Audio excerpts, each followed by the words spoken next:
अस्सलाम वालेकुम नाज़रीन, आज हम बात करेंगे एक अहम लिटरेरी डिवाइस की जिसे सिंबोलिज़्म कहते हैं।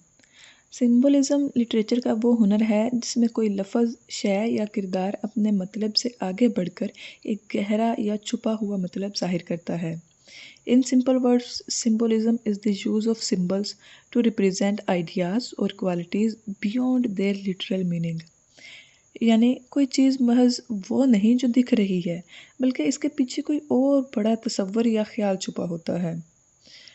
सिंबोलिज़्म का मकसद कहानी में गहराई पैदा करना है। ये कारी को सोचने पर मजबूर करता है और एक सादा कहानी को कई मायने देता है।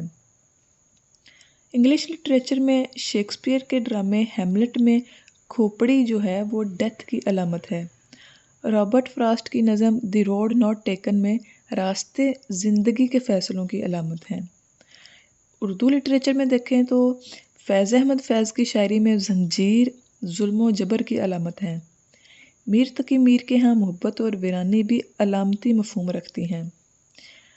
रोज़मर्रा डेली ज़िंदगी में अगर हम एग्ज़ाम्पल देखें तो सफ़ेद रंग अमन की अलामत है, जबकि काला रंग गम या मौत की। सिंबोलिज़्म अदब को मज़ीद गहरा और पुरअसर बनाता है। ये हमें याद दिलाता है कि हर चीज़ का मतलब सिर्फ़ वो नहीं जो नज़र आ रहा है, बल्कि इसके पीछे छुपी हकीकत भी होती है कोई और, जो पढ़ने के बाद ही समझ आती है।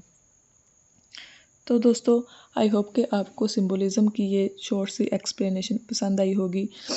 मज़ीद लिटरेरी डिवाइसेस के लिए हमारे साथ जुड़े रहिए और चैनल को सब्सक्राइब करना मत भूलिएगा। Thank you so much.